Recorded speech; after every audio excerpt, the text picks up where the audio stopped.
Welcome to Mad Marketing TV. My name is Jeff Ogden, and we're really excited about today's guest. Jim Burns is the president and founder of Avitage, a content marketing company. And in this episode, he's going to talk about Think Like a Publisher. And what Jim is going to do with us today is take it to a deeper level of understanding. What does it really mean to think like a publisher? And then about how to do it. What are key practices in content marketing? So let's welcome Jim to the show. Welcome, Jim. Glad to have you on the show today. Thank you, Jeff. Great to be with you. So let's start off, Jim. Let me get you to share with our viewers how you would define Think Like a Publisher. Sure. Thanks, Jeff. And, for companies that are committed to executing an inbound marketing, content marketing kind of strategy, they probably have a number of questions, starting with, how do I execute on this idea? What are the competencies that I need, and how are they different from the competencies that I may have or I've developed over the last 10 or 15 years in marketing? And how do I turn all of this into a program that gives me repeatable, consistent outcome to achieve the business objectives that I have? And it's interesting, you mentioned some of the traditional publications. I would add Thinking Like a Publisher also extends to being a radio or television producer, as the medium we're using today suggests. And we saw last year a real expansion in the use of video, both real-time and on-demand, and audio has been around for a long time. So I think the publishing metaphor wants to go beyond text into the digital media, the new media kind of realm. But when people like Joe and others talk about content marketing and the need to think like a publisher, they apply it in a pretty high level, almost conceptual sense. Things like create for multiple personas or create for multiple formats. And that's a great starting point, kind of a level one thinking. But what I'm interested in is, how do we take it to a deeper level so that we can turn concept into a set of practices and a set of procedures that really help us get the most out of this? And that's the area that we're hearing customers ask us about today. You're right that video and new media is also very important, as well as the challenge of dealing with the complexities of B2B marketing with different products, different industries, different titles, different media, different stages of the buying process, etc. So with that said, Jim, how do you recommend people go about starting to really think strategically about Think Like a Publisher? So thinking, it involves first and foremost a mind shift, a shift in the way that we are thinking. We're very used to traditional outbound, push-oriented marketing techniques, pitch-oriented, what they call in content rules, shilling. And what we want to now do is really go through a transformation. So a lot of this is about a mind shift, I think. Maybe one of the reasons that I'm talking to you today is a few weeks ago when you did the Joe Pelusi show, I asked, how did it go? And you said it was good content, but we only had 10 minutes and Joe could have talked for hours. And I raised with you the principle of thinking like a publisher in when you get someone like Joe or any other expert on to speak with you to acquire and to record as much as you can possibly get. So that's a good example of a mind shift kind of that takes place that has you look at everything differently. A big part of that mind shift is to realize that as content marketing suggests, I think, content is job one.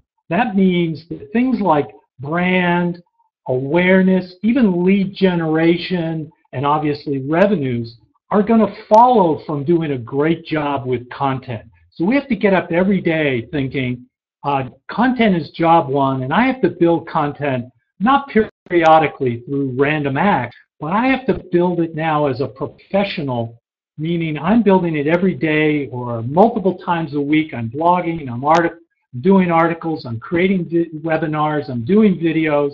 This is a continuous process. And then I think publishers very much are aware that they're creating assets, reusable assets. And that's a whole new shift for us. We have a tendency to do a one and done kind of mentality around it.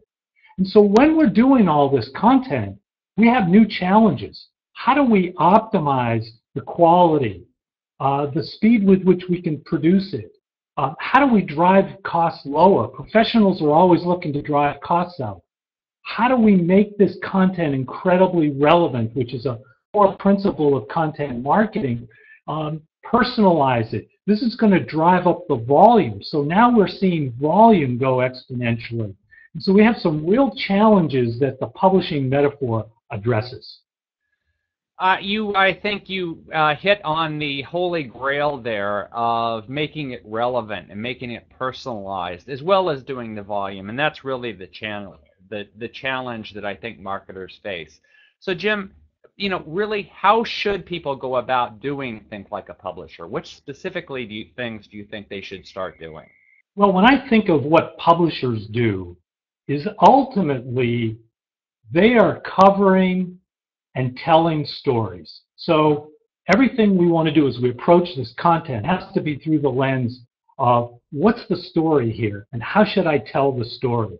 So that means we have to know, well, what are the topics that we're going to focus on? I'd like to use the word themes. Within those topics, what are the themes that we want to talk about?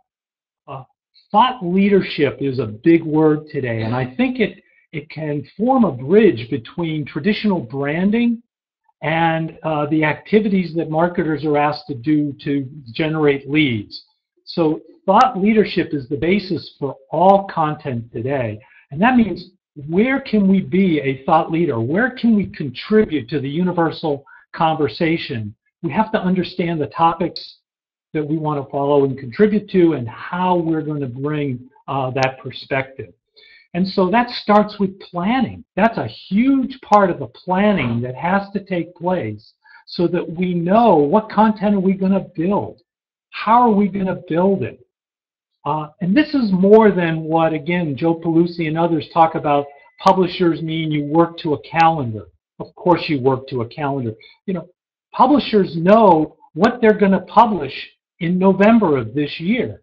Most of us aren't very clear what we're going to publish next month.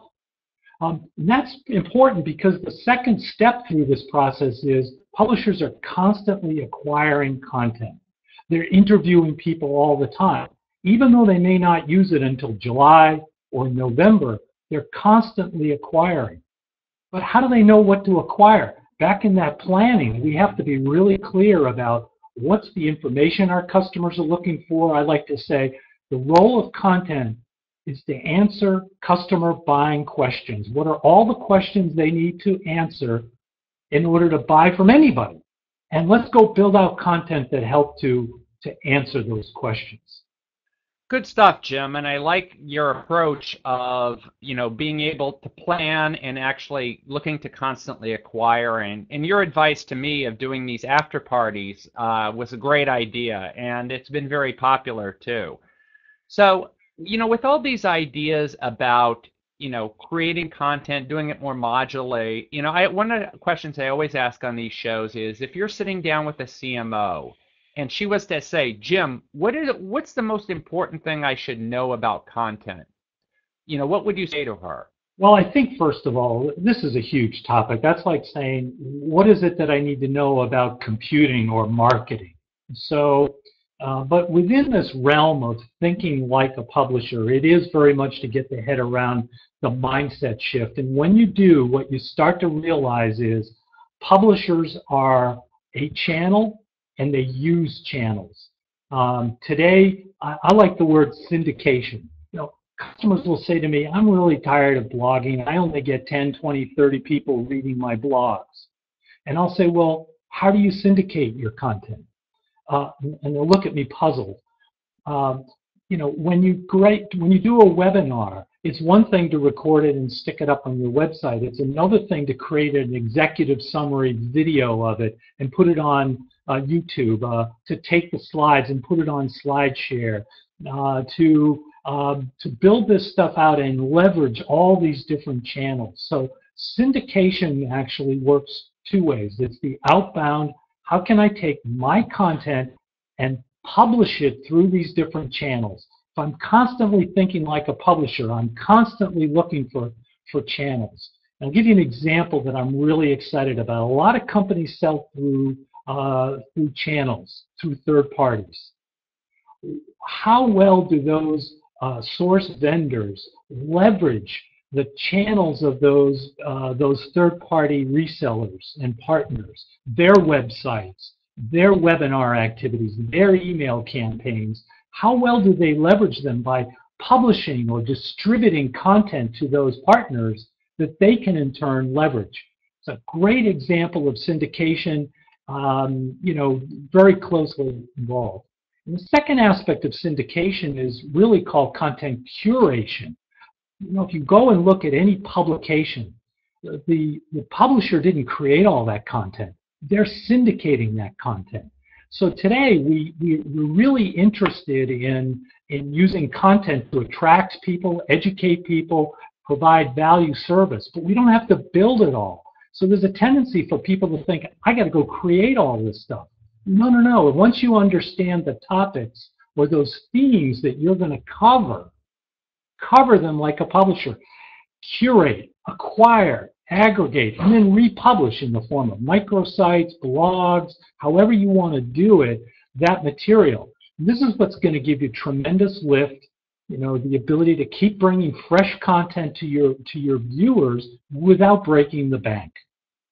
Yeah, that's good information, Jim, and I especially liked your tip about aggregating content, that you don't have to create it all yourself. And I think, the one thing I'd emphasize, if you go out there and let you find a really good blog article that goes to the heart of a customer question, the only thing I'll advise is just ask permission. Ask the author of the article for the ability to reuse the article, and 99 times out of 100, if you give them credit, they say yes. So I think that's a great tip, and you've been a great guest today, so I really thank you. How would anyone go about learning more about content marketing in your company in particular, Jim? Sure. Well, on our website at avitage.com, there are a number of microsites, and that's where links to these third-party articles can be published. And at that point, you don't have to ask any permission because you're simply linking to them. That's what we all want. We all want links coming to our content. And so people are thrilled when you do that. And we put those on our microsites as well. So there's a rich repository of content there to help people understand content marketing, thinking like a publisher, and perhaps most importantly, creating content like a publisher. So thanks again, Jim. Jim Burns, founder and CEO of Avitage, for joining us on the show. On our next show, we have Jeffrey Hayzlett, the former CMO of Kodak, a best-selling author, a keynote speaker, a part-time cowboy, a real character. You're going to love this guy. So I really hope you'll tune in on January 12th to see Jeffrey Hayzlett. This is Jeff Ogden of MadMarketingTV, and we'll see you next week.